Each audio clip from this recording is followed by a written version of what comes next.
Now, any poll to try to establish the greatest rock song of all time, certainly the greatest rap song of all time, is bound to include "The Revolution Will Not Be Televised." The man who made that song, Gil Scott Heron, has been largely absent from public view for years, so much so that many believed he was dead. But he's not. And in February, the man who invented rap releases a new album, his first in 15 years. What happened in the missing years intrigued our culture correspondent, Stephen Smith. Been down in New York City, brother, and that ain't no place to be down. Yeah, I'm looking at the face of the children. You see, we're looking for a higher ground, and you can't name where we ain't been down, 'cause there ain't no place we ain't been down. He was called the inventor of rap, the Black Bob Dylan. Songs about racism and poverty, hard-hitting yet melodic, climbed the charts in Britain and America. But then the records dried up.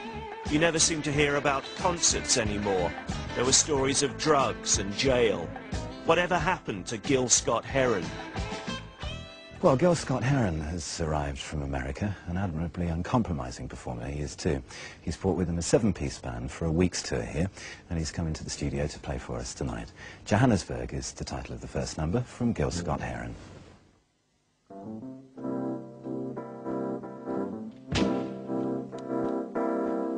This funky wake-up call about events in apartheid South Africa came out a decade before Free Nelson Mandela was a hit for a British band.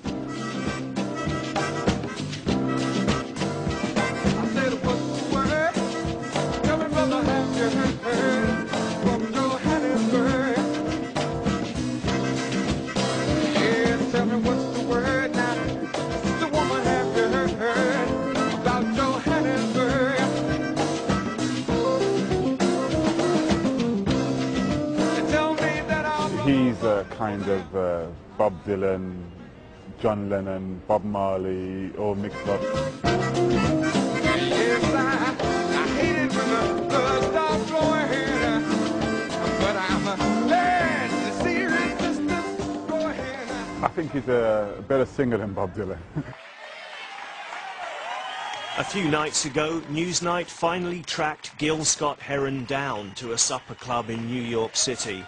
That familiar spare figure loped on stage barely 3/4 of an hour late. Yeah, for those of you who bet I would not be here, you lose.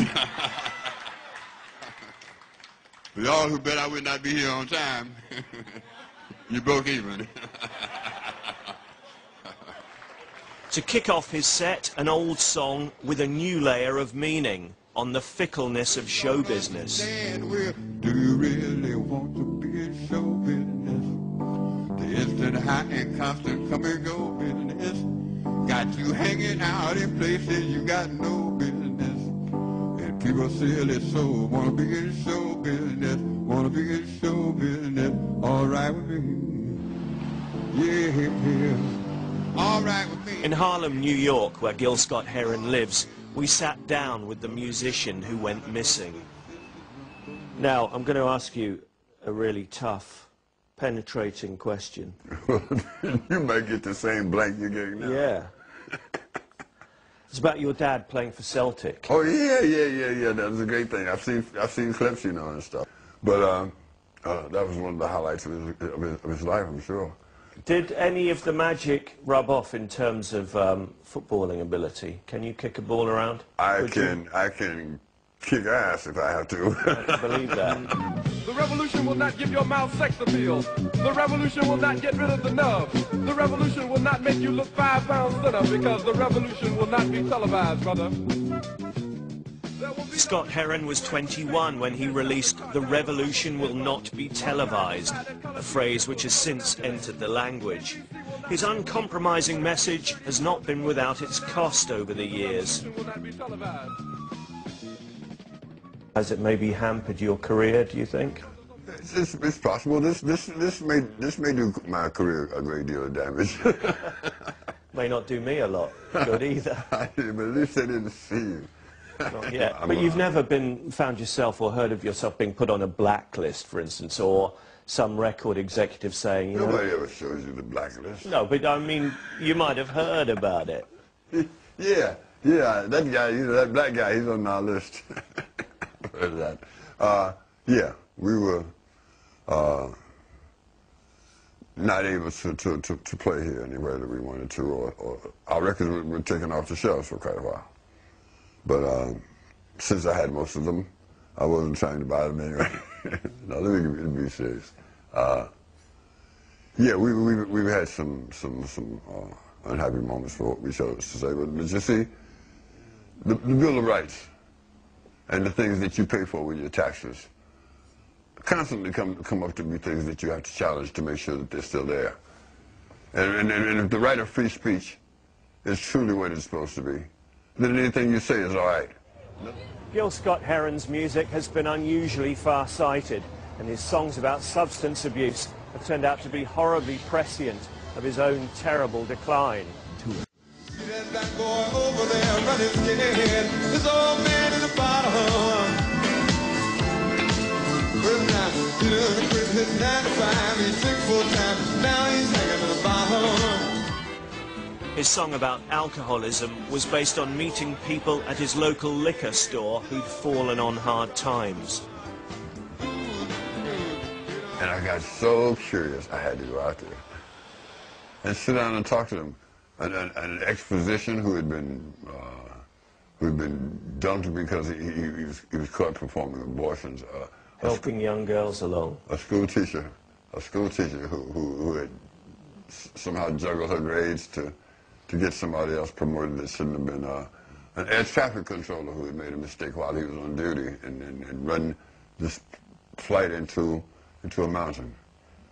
He had 2 Navy jets on his screen and gave the wrong instructions to one of them. He never got over it. Left his office that day and never went back. These were not people whose ambition had been to be an alcoholic. They could have gotten into that career much earlier. See that black boy over there running scared. This old man got a problem. Who's this dude? But there are different kinds of folks out there who get lost that way, and we shouldn't be so judgmental about it. And you were one of those people, I guess. I mean, you've had your own well-documented problems. Yeah, I got caught with $20 worth of stuff and did a 1.5 years. I don't think that turned me into Pablo Escobar. Did that period affect your music, do you think, the way you saw life? No, I'm saying that I still had some of the same songs that people wanted. People didn't ask me, well, why don't you play us something from your period when you were in jail? Well, I didn't have a piano. So I didn't write anything. I didn't write any music then. I wrote some poems and some different things because that's what I do. But you're not always on your way to the studio or on your way home from it. I understand that. So anyone who thinks that you had a serious problem and you were in denial about it has got it wrong. Well, if I was in denial about it, I woke up every day in jail. I couldn't deny where I was. You might deny some shit when you're on the street, not in jail. I don't have a problem. But I'm saying, when you wake up and you're in the joint, not only do you have a problem with admitting that you have a problem. Long ago the clock washed midnight away, bringing the dawn, bringing the dawn, bringing the dawn. Oh God, I must be dreaming. Rumours of a new Gil Scott Heron album have circulated for a decade or more. Now it's here, or very nearly, thanks to a producer from London. When I was sitting there drinking beer and trying to start another letter to you, don't know how many times I didn't write again last night. Well, he was in jail when we first met, and the thing that was unusual about that was he... Well, the jail. Yeah. His spirit and his outlook struck me as very intact, despite the circumstances. Where did? I was obviously finding the surroundings quite intimidating, and I think that was possibly amusing him slightly. It's a different voice